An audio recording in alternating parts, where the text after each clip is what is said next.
જય શ્રી કૃષ્ણ મિત્રો। આજના વિડીયોમાં આપણે એક એવો પ્રશ્ન ઉકેલવા જઈ રહ્યા છીએ જે આજે ઘણા લોકોના મનમાં ઉઠે છે। શું લાબુબુ ડોલ ઘરમાં રાખવી યોગ્ય છે કે નહીં? તો ચાલો તે જાણીએ। એ જાણતા પહેલાં વિડીયોને લાઇક, શેર અને સબસ્ક્રાઈબ કરો અને કમેન્ટમાં જય શ્રી કૃષ્ણ લખવાનું ભૂલશો નહીં। લાબુબુ ડોલ એક ફેમસ ટોય છે જે લોકો સ્ટાઇલ, શોખ અને શોર્ટ વિડીયો માટે ઘરમાં રાખે છે, પણ વાસ્તુશાસ્ત્ર અને આધ્યાત્મિક દૃષ્ટિકોણથી જોવાય તો પ્રશ્ન થાય છે, શું આવું રૂપવાળું, અસામાન્ય દેખાતું માત્ર ઘરમાં રાખવાથી ઉર્જા પર અસર પડે છે કે નહીં? વાસ્તુશાસ્ત્ર અનુસાર ઘરમાં એવી મૂર્તિઓ કે પાત્રો નહીં રાખવા જોઈએ કે જેનો ચહેરો ભયાનક, અસામાન્ય કે તીવ્ર લાગતો હોય।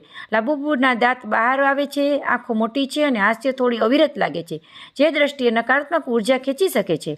ધાર્મિક માન્યતા પ્રમાણે ઘરે એક મંદિર જેવું પવિત્ર સ્થાન હોય છે, ત્યાં એવો ચિત્રો કે પાત્રો નહીં હોવા જોઈએ જે ભય, શંકા કે વિક્ષેપ લાવે। લાબુબુ જેવા ઘરમાં છે ત્યાં બાળકો તેને જોઈને ડરી શકે છે, ભલે તે પણ ક્યુટ લાગતું હોય। શું કરવું જોઈએ? જો તમે લાબુબુને રાખો છો તો તેને બેડરૂમમાં કે પૂજા સ્થાનથી દૂર રાખો। રોજ ધૂપ દીવો કરી ઘરનું શુદ્ધિકરણ કરો। ખોટું કે અવિચારી આનંદ માટે નથી રાખવી, તે સમજીને રાખો। લાબુબુ ડોલ એક રંગીન અને આકર્ષણ હોય છે, પણ જે વાસ્તુ અને ધાર્મિક દ્રષ્ટિએ એવું કંઈ રાખવું નથી જે શંકાસ્પદ લાગતું હોય। તમારા ઘરને શાંતિપ્રિય માહોલ માટે શ્રદ્ધા અને સમજણ સાથે કોઈ પણ વસ્તુ પસંદ કરો। આવી અન્ય ધાર્મિક અને વસ્તુ માહિતી માટે પ્રાર્થના ચેનલને લાઇક, શેર અને સબસ્ક્રાઈબ કરવાનું ભૂલશો નહીં। જય શ્રી કૃષ્ણ।